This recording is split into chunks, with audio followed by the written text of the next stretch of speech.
अस्सलाम वालेकुम स्टूडेंट्स। उम्मीद करता हूँ सब बहुत अच्छे होंगे। तो बेटा हमने जो बायोलॉजी सेकंड ईयर का जो चैप्टर सेकंड है वो चैप्टर फर्स्ट जो है उसे स्टार्ट किया हुआ है और इस चैप्टर का नाम है होम्योस्टेसिस। प्रीवियस लेक्चर्स अपलोड हो चुके हैं, आप वहाँ पर जाके देख लीजिए कि प्रीवियस लेक्चर्स में होम्योस्टेसिस के बारे में उसका इंट्रोडक्शन पढ़ा है हमने। और उसमें हमने जो है वो ऑस्मो रेगुलेशन को स्टडी किया है। उसमें हमने ऑस्मोसिस जैसे कॉन्सेप्ट को समझा है और उसमें जो है osmo regulation in plants, osmo regulation in animals, ये सारे टॉपिक्स को कवर किया गया है कि और ये डिटेल से समझा है कि किस तरह से ऑस्मो रेगुलेशन जो है ये पौधों में होती है और किस तरह से एनिमल्स में होती है, ऑस्मो रेगुलेशन का मतलब क्या होता है। ये सारी चीज़ें जो है ये प्रीवियस लेक्चर्स में हम स्टडी कर चुके हैं।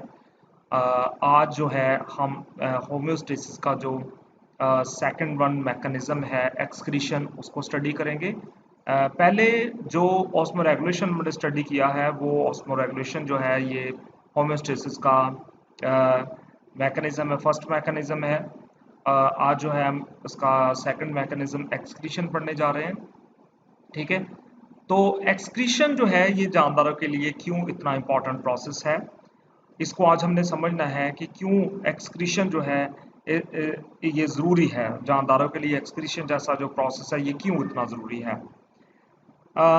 तमाम जानदार जो हैं ज़िंदा रहने के लिए खुराक का इस्तेमाल करते हैं, मुख्तलिफ़ तरह की डाइट लेते हैं जिसमें कार्बोहाइड्रेट्स, प्रोटीन्स और फैट्स हमें मिलते हैं। उन्हें फैट्स मिलते हैं, कार्बोहाइड्रेट्स मिलते हैं, प्रोटीन्स मिलती हैं।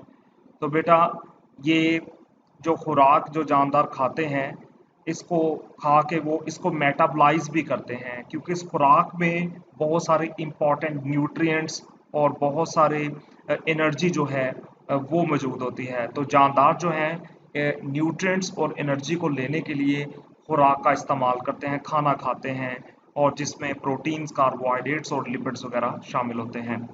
तो देखें जब जानदार जो हैं ऑर्गेनिजम्स जो हैं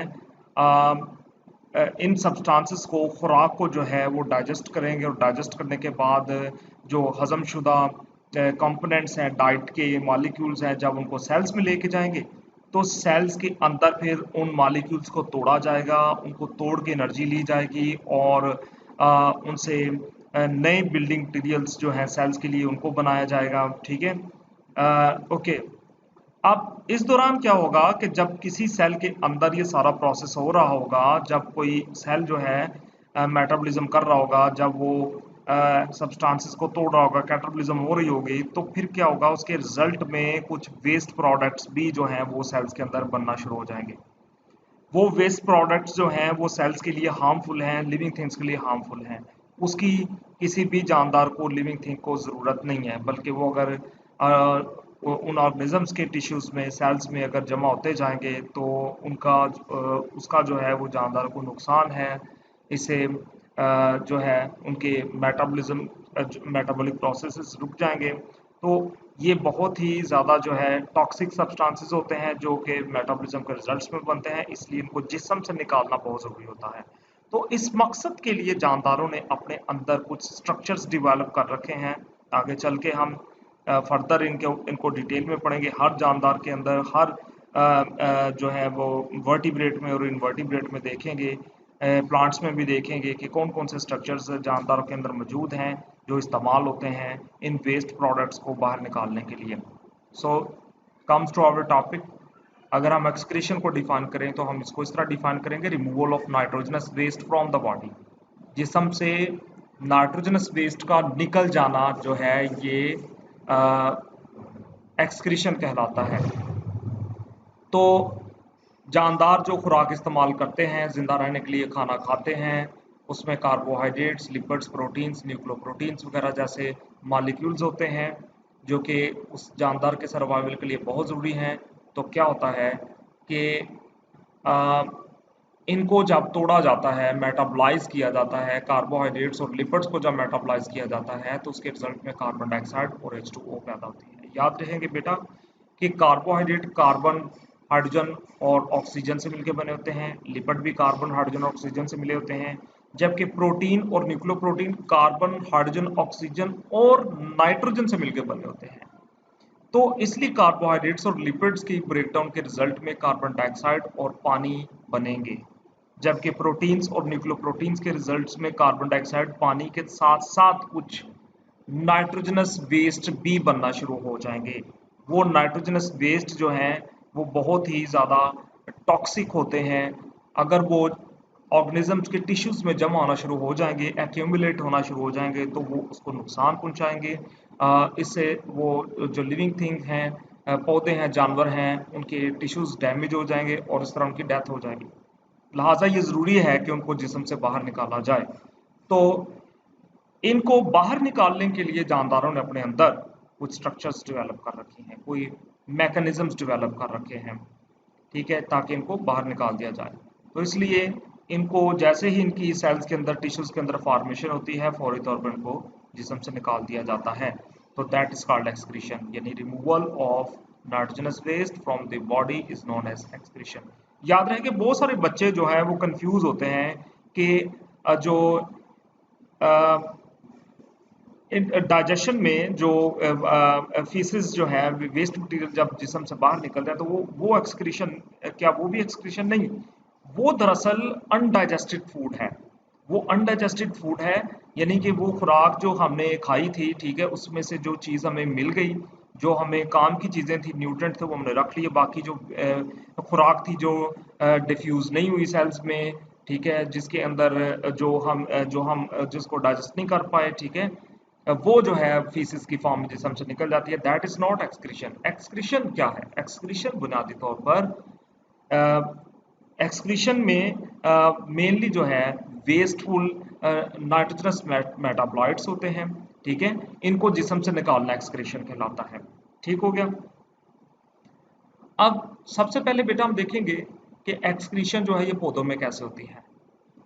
तो एक्सक्रीशन जो है पौधों में भी होती है, एक्सक्रीशन एनिमल्स में भी होती है, एक्सक्रीशन माइक्रो ऑर्गेनिजम्स में भी होती है।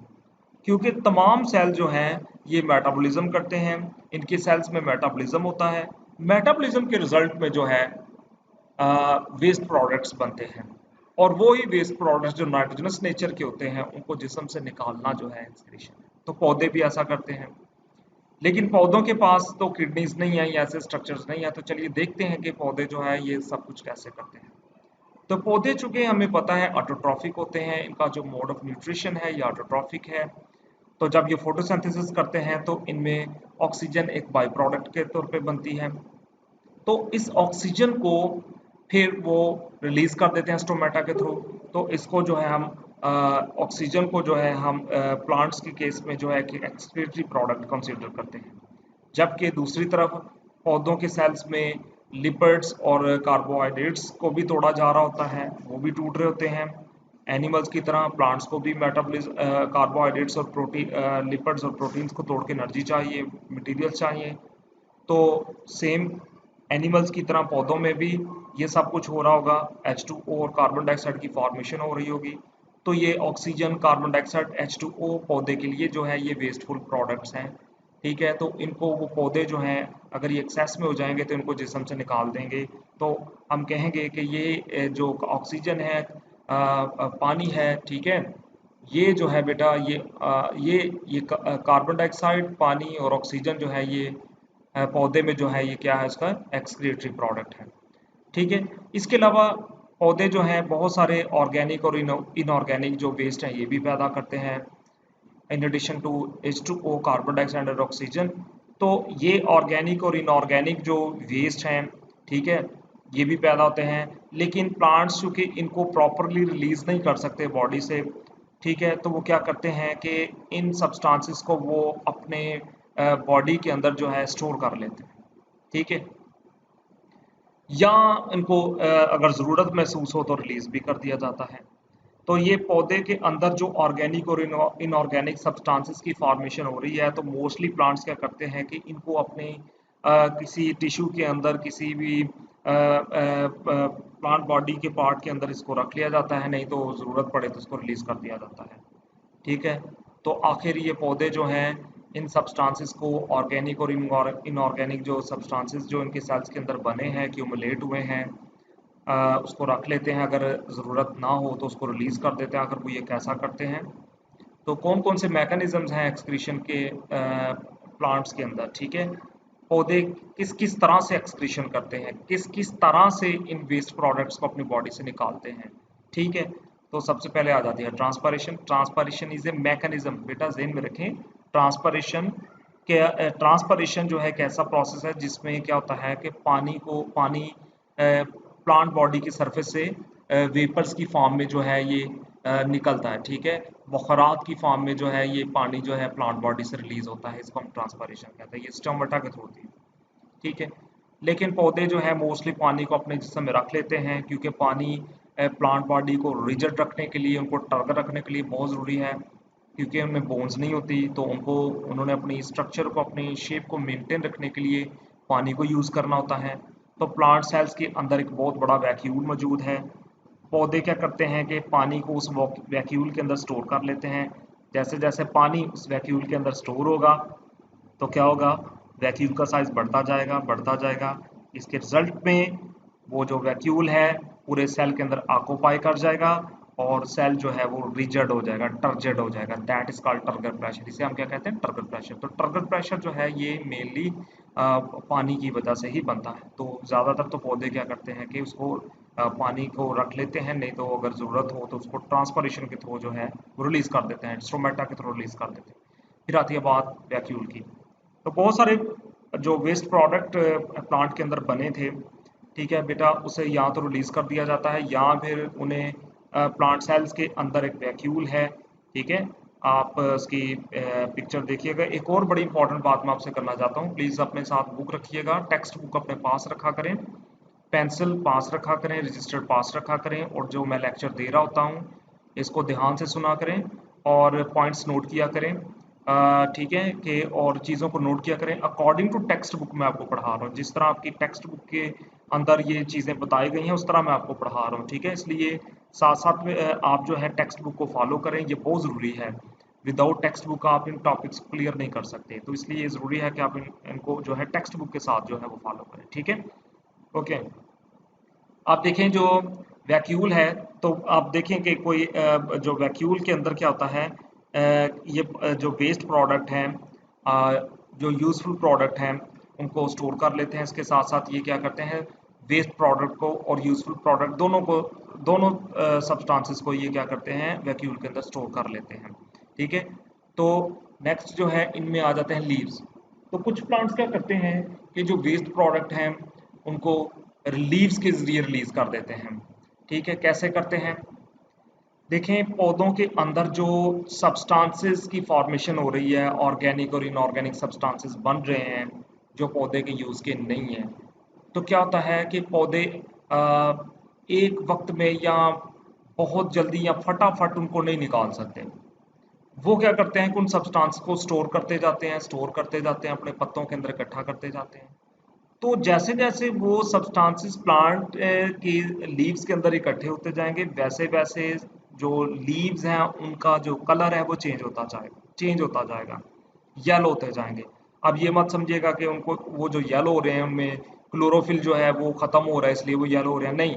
बल्कि प्लांट क्या करते हैं कि पूरा सीजन जो वेस्ट प्रोडक्ट, जो ऑर्गेनिक और इनऑर्गेनिक सब्सटेंसेस उनके सेल्स में बेटा बन रहे हैं, उनको अपने लीव्स में स्टोर करते जाते हैं, जिसके रिजल्ट में लीव्स जो हैं वो येलो होना शुरू हो जाते हैं। और जब ऑटम आता है, सर्दी आती हैं, तो वो जितने भी लीव्स जो हैं जिनके अंदर वो सब्सटेंसेस भर चुके थे उनको प्लांट शेड कर देते हैं। तो ये एक स्ट्रेटजी है, वेस्ट प्रोडक्ट से जान छुड़ाने की एक स्ट्रेटजी है कि पौधे जो है पहले पूरा साल जो है लीव्स के अंदर वो वेस्ट प्रोडक्ट इकट्ठे करते रहते हैं, इकट्ठे करते रहते हैं, और जब सर्दियाँ आती हैं, ऑटम आता है, तो उसको रिलीज कर देते हैं, शेड कर देते हैं, पत्ते गिरा देते हैं अपने। तो इस तरह वो जो पत्ते गिरे होते हैं, अक्सर आपने देखा होगा कि सर्दियों में जो बहुत सारे प्लांट्स के ऊपर जो पत्ते आपको नजर नहीं आएंगे, एक्चुअली में वो क्या हुआ है कि उन्होंने उन पत्तों के अंदर कुछ सब्सटेंसेस, कुछ ऑर्गेनिक और इनऑर्गेनिक सब्सटेंसेस स्टोर कर रखे थे जो कि पौधे के लिए नुकसानदेह हो सकते थे, इसलिए उन्होंने उनको शेड कर दिया। अब इसका फ़ायदा गार्डनर्स को बहुत ज़्यादा होता है। गार्डनर्स क्या करते हैं कि उनको वो लीव्स को पकड़ते हैं, क्योंकि लीव्स में बहुत सारे मिनरल्स होते हैं, नाइट्रोजन होती है, तो उसको खाद के तौर पर इस्तेमाल करते हैं। ठीक है। तो इस तरह ये जो ऑटम में, सर्दियों में जो प्लांट्स अपने पत्ते गिरा देते हैं, वो एक बहुत अच्छी खाद होते हैं। ठीक है। और अब बेटा एक और मेन चीज़ के यहाँ पर एक्सक्रीटोफोर का जो लफ्ज़ है ये इस्तेमाल हुआ है। अब एक्सक्रीटोफोर का जो लफ्ज़ है ये बहुत इंपॉर्टेंट है, एग्जाम में बहुत दफ़ा पूछा गया है, आप ज़रा इसको ध्यान से देखें। एक्सक्रीटोफोर पत्तों को ही कहते हैं। ये वो पत्ते हैं जिनके अंदर प्लांट ने क्या किया हुआ है, वो वेस्ट प्रोडक्ट को स्टोर करके रखा होता था, किया हुआ है। ठीक है।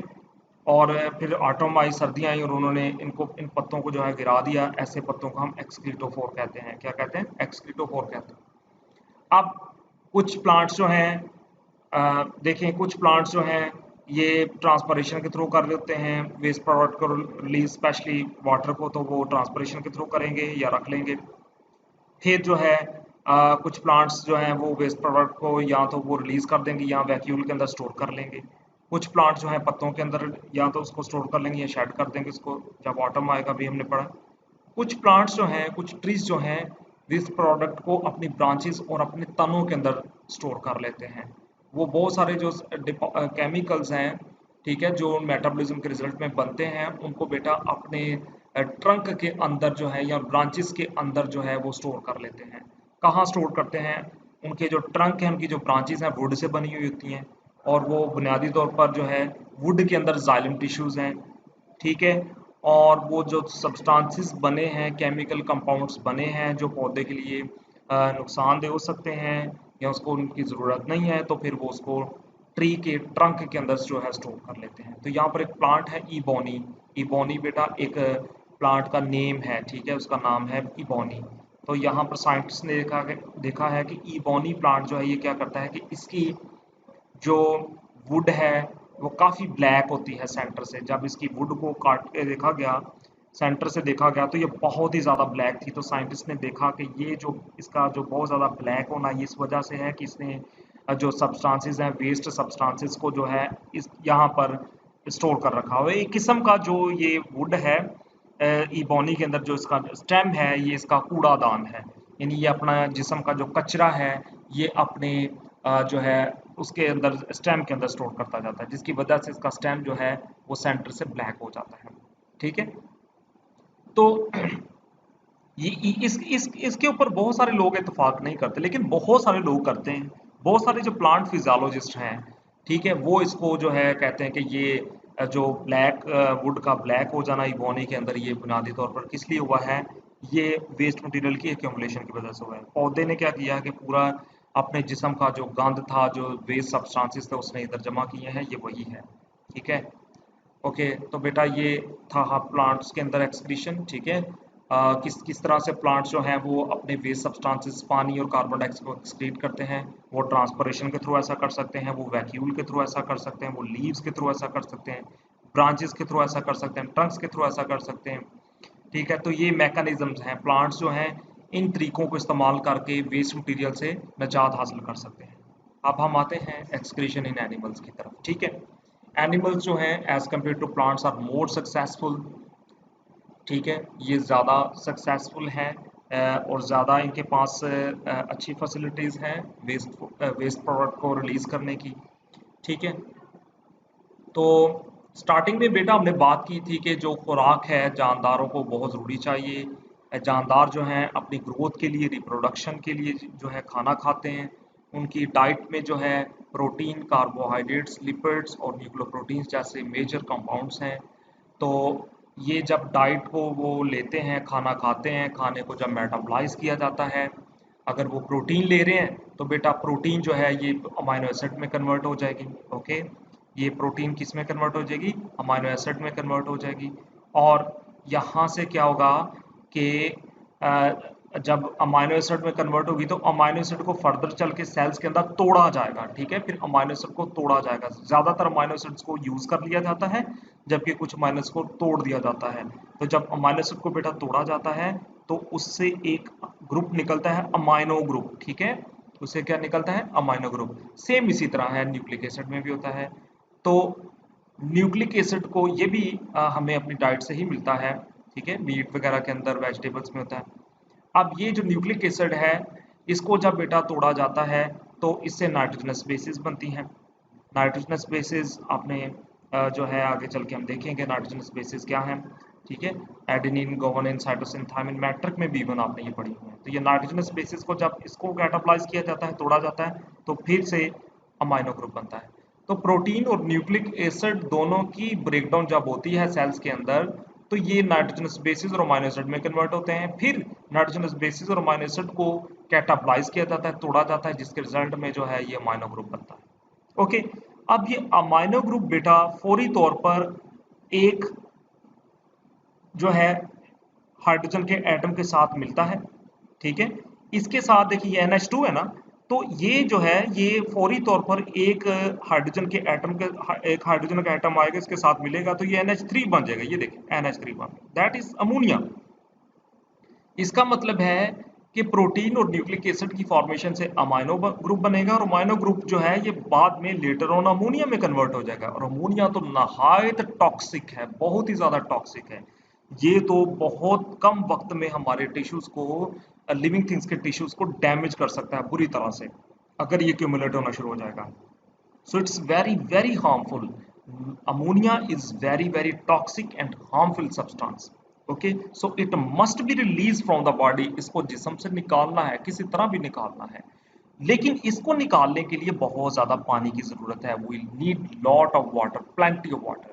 So vertebrates क्या करते हैं, वो कुछ फिशेस जो हैं, मोस्टली जो एक्वेटिक एनिमल्स हैं जिसमें बोनी फिशेस आ जाती हैं, वो क्या करती हैं कि जब उनकी बॉडी में अमोनिया बनता है, ठीक है, अमोनिया की फॉर्मेशन होती है, तो वो ऑलमोस्ट 500 बल्कि 500 ml वाटर को यूज करती हैं 1 ग्राम अमोनिया निकालने के लिए।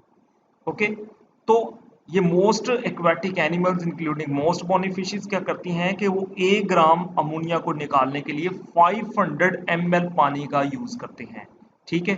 यानी कि ये बहुत ज्यादा पानी की मिकदार को इस्तेमाल करती हैं अमोनिया को रिलीज करने के लिए। जबकि टेरेस्ट्रियल वर्टिब्रेट्स क्या करते हैं, जिनमें मैमल्स आ जाते हैं, ज़्यादातर एम्फीबियंस आ जाती हैं, इवन कुछ शार्क्स हैं और कुछ बोनी फिशेस, ज़रूरी नहीं सारी बोनी फिशेस अमोनिया को रिलीज करें, ज़्यादातर बोनी फिशेस जो हैं वो यूरिया की फॉर्मेशन करती हैं। एनीवे, कि जब ये जो अमाइनो ग्रुप है ये बाद में क्या होता है कि चूंकि देखिए बेटा ये अमोनिया नहायत ही खतरनाक था, बहुत ही खतरनाक था।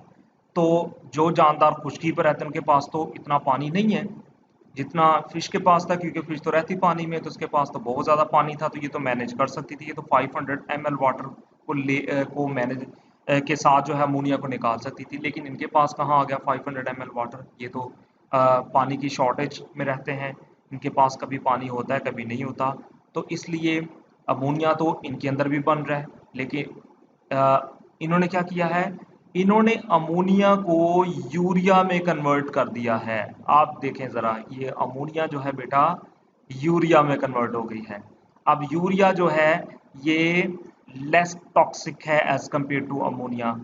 Urea is less toxic as compare to ammonia. It can stay in our tissues, in our body fluids to some extent. कुछ हद तक, कुछ देर तक इसको स्टोर किया जा सकता है, ये नुकसान नहीं पहुंचाएगा। तो ये अमोनिया को यूरिया में कन्वर्ट करने का जो प्रोसेस है ये लीवर में होता है थ्रू यूरिया साइकिल। नेक्स्ट चल के हम इसके ऊपर भी बात करेंगे कि यूरिया साइकिल कैसे होता है, पूरी तरह से समझेंगे। इट्स वेरी इंपॉर्टेंट, एग्जाम के पॉइंट ऑफ व्यू से ये चीज़ बहुत इंपॉर्टेंट है। तो बेटा देखें कि जो लैंड एनिमल्स हैं और कुछ फिशेज हैं, उन्होंने क्या किया है कि अमोनिया को यूरिया में कन्वर्ट कर दिया है। अब यूरिया को जिस्म से निकालने के लिए जस्ट 50 ml वाटर की जरूरत है हमें, जस्ट 50 ml वाटर की, ठीक है। तो फिर हम जो है यूरिया को 50 ml वाटर के साथ जो है जिस्म से रिलीज कर देते हैं। लेकिन वो एनिमल्स जो कि बहुत ही ज्यादा एक्यूट मतलब एक्सट्रीम इन्वायरमेंट में रहते हैं, लाइक डेजर्ट, ठीक है, तो वहां तो पानी बहुत कम होता है, बहुत कम होता है, तो उनके पास तो 50 ml वाटर भी नहीं होगा। तो उन्होंने क्या किया है, उन्होंने फर्दर यूरिया को यूरिक एसिड में कन्वर्ट कर दिया। अब उन्होंने ये यूरिक एसिड बना लिया। Uric acid is less toxic than urea and ammonia, लिहाजा ये बहुत ही कम टॉक्सिक होता है। तो बहुत सारे रेप्टाइल जिसमें बर्ड्स और इंसेक्ट्स और लैंड स्नेल्स हैं वो ये ऐसा करते हैं, ठीक है। तो ये क्या करते हैं कि इन्होंने यूरिया को यूरिक एसिड में कन्वर्ट कर दिया है। अब यूरिक एसिड जो है लेस टॉक्सिक है एज कंपेयर टू यूरिया, ठीक है, ओके। तो आप देखें, ये डिपेंड करता है कि एनिमल किस एनवायरनमेंट में रहता है। अगर वो पानी में रहता है तो फिर तो अमोनिया को वो आसानी से रिलीज कर सकता है, ठीक है। अगर वो खुश्की पर रहता है जहाँ पर मॉडरेट सप्लाई है पानी की, तो फिर तो वो यूरिया की फॉर्म में ही वेस्ट प्रोडक्ट को निकालेगा। लेकिन वो जानदार जो बहुत ड्राइएस्ट प्लेसेस पे रहते हैं, लाइक डेजर्ट, जिसमें मोस्टली रेप्टाइल्स आ जाते हैं, इंसेक्ट्स आ जाते हैं, लैंड स्नेक्स आ जाते हैं, तो बेटा उनके लिए यूरिया भी एक बहुत बड़ा खतरा है, ठीक है। क्योंकि उनके पास इतना पानी नहीं है, उनके पास 50 ml पानी नहीं होता कि वो उसको निकाल दें। लिहाजा वो क्या करेंगे, उन्होंने यूरिक एसिड में इसको कन्वर्ट कर दिया है। अब यूरिक एसिड को जिस्म से निकालने के लिए 5 ml पानी की जरूरत है, जस्ट 5 ml। देखिए कहाँ से 500 ml, फिर 50 ml, और फिर 5 ml। तो यहाँ से आप देख सकते हैं कि ये जो उनके अंदर वेस्ट प्रोडक्ट्स की जो नेचर है, ये रिफ्लेक्ट करती है उनके हैबिटेट से। जिस तरह उनका हैबिटेट है उसी तरह का ये वेस्ट प्रोडक्ट उनके अंदर बन रहा है, ठीक है। So it's very important chart, इसको जरा नोट कर लें आप, आपने नोट कर लेना है, ठीक है। इसको याद भी करना है आपने। ये बहुत दफ़ा एमसीक्यूज में, शॉर्ट क्वेश्चंस में इस तरह की बातें पूछी जा सकती हैं। ये फार्मूलाज भी आपने इवन नोट करने हैं बेटा। ओके बेटा, आगे हम जो है, हमने देखा है कि ये तो प्रोटीन और न्यूक्लिक एसिड के केस में था ना। मैंने आपको बताया कि प्रोटीन और लिपिड्स जो हैं ये कार्बन कार्बन हाइड्रोजन और ऑक्सीजन से मिलकर बने होते हैं, जबकि प्रोटीन सॉरी कार्बोहाइड्रेट्स और लिपिड जो हैं ये कार्बन हाइड्रोजन और ऑक्सीजन से मिलकर बने होते हैं। जबकि प्रोटीन्स और न्यूक्लिक एसिड जो हैं ये कार्बन हाइड्रोजन ऑक्सीजन और नाइट्रोजन से मिलकर बने होते हैं। लिहाजा जब प्रोटीन्स और न्यूक्लिक एसिड का मेटाबॉलिज्म होता है, तो उसके रिजल्ट में जो है कार्बन डाइऑक्साइड, पानी और एनर्जी के साथ साथ जो है वो कुछ और सब्सटेंसेस भी पैदा होते हैं, लाइक अमाइनो ग्रुप्स, ठीक है, जिनमें नाइट्रोजन मौजूद होती है। तो ये आइंदा चल के एक डेंजरस केमिकल में कन्वर्ट हो सकते हैं, इसलिए इनको जिस्म से निकालना जरूरी है, ठीक है। सो अब हम देखेंगे कि एनिमल्स के अंदर जो एक्सक्रीटरी प्रोडक्ट्स हैं, ठीक है, उनकी नेचर क्या है, किस किस नेचर के होते हैं, किस किस किस्म के जो है एक्सक्रीटरी प्रोडक्ट होते हैं। सबसे पहले तो देखा वाटर, ठीक है, जो कि लिपिड, कार्बोहाइड्रेट्स, प्रोटीन्स या न्यूक्लियोप्रोटीन्स के रिजल्ट में बनता ही बनता है। जब इनका मेटाबॉलिज्म होता है तो पानी की फॉर्मेशन होती है।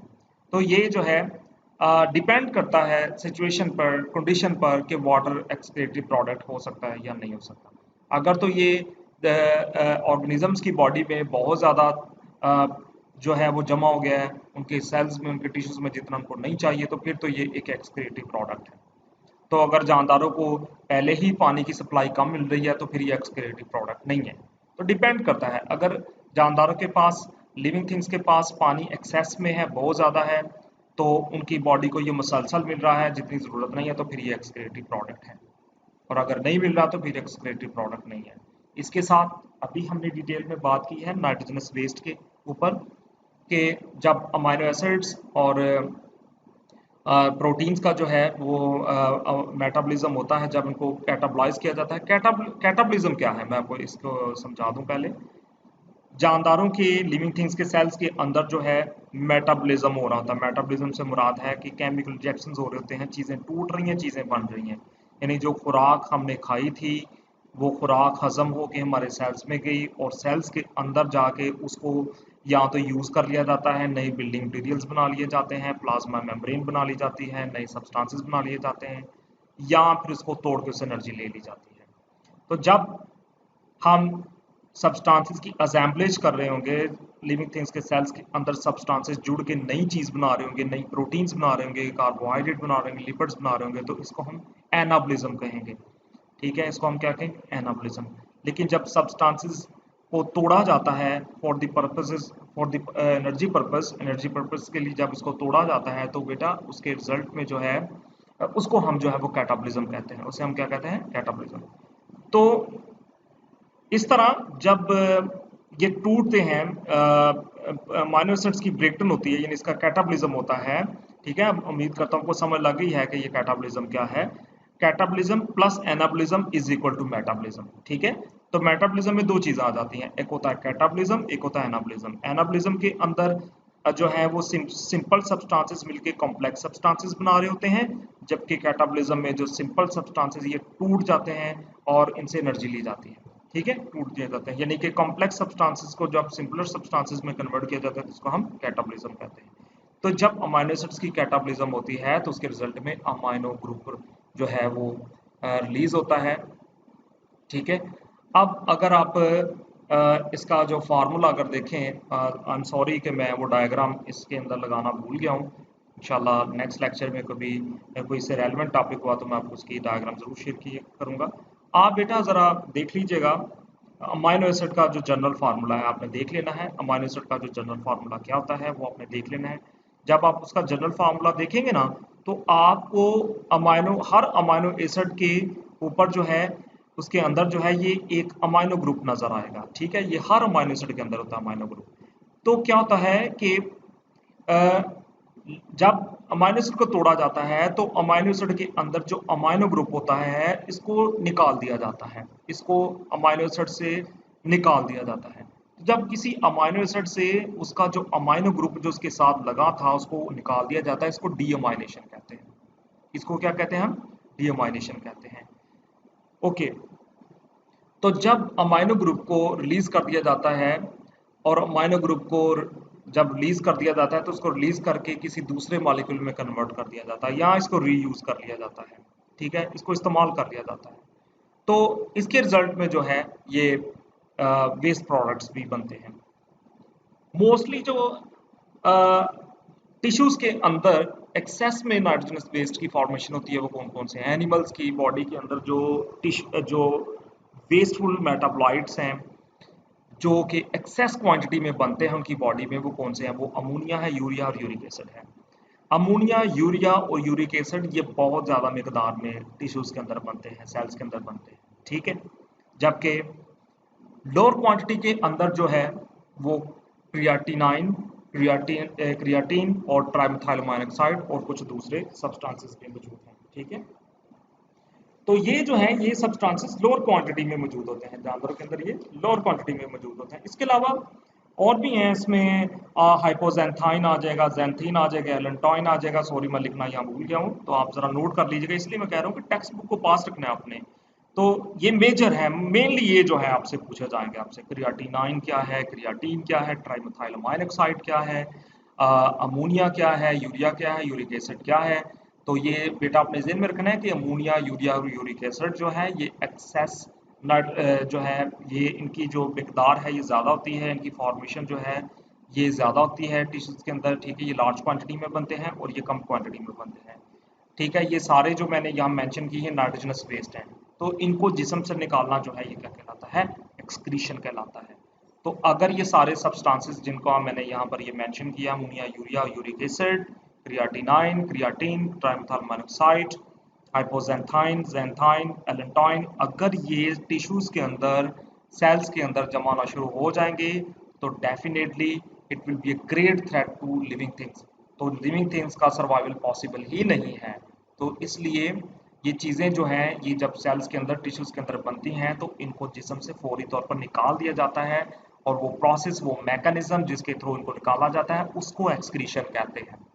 सो ये होम्योस्टेसिस का ही एक प्रोसेस है, मैकेनिज्म है। ठीक है, तो ये हम होम्योस्टेसिस को ही लेके चल रहे हैं। होम्योस्टेसिस में हमने होम्योस्टेसिस के तीन मैकेनिज्म को डिस्कस किया था। एक था जी हमारे पास थर्मोरेगुलेशन, सॉरी ऑस्मोरेगुलेशन, एक्सक्रीशन, और थर्ड वन जो नेक्स्ट हम पढ़ेंगे वो है थर्मोरेगुलेशन। ठीक है, तो ये जो एक्सक्रीशन है ये ऐसा मैकेनिज्म है जो जानदारों के जिस्म के अंदर जो वेस्ट प्रोडक्ट्स हैं उनको इकट्ठा नहीं होने देने देता। ठीक है, अगर वो जमा हो जाएंगे तो उनको फौरी तौर से जिस्म से निकाल दिया जाता है बाय डिफरेंट वेज। ठीक है, तो बेटा नेक्स्ट हम जो है वो नेचर ऑफ एक्सक्रीटरी प्रोडक्ट देखेंगे टू हैबिटेट। ठीक है, और देखेंगे कि मुख्तलिफ एनिमल्स में, हाइड्रा में, प्लेनेरिया में जो है एक्सक्रीशन कैसे होती है। नेक्स्ट लेक्चर में हम जो है हम यूरिया साइकिल को भी स्टडी करेंगे। तो तब तक के लिए आपने इस लेक्चर को रिवाइज करना है, इसको नोट करना है, अच्छे तरीके से समझना है। अल्लाह हाफिज़।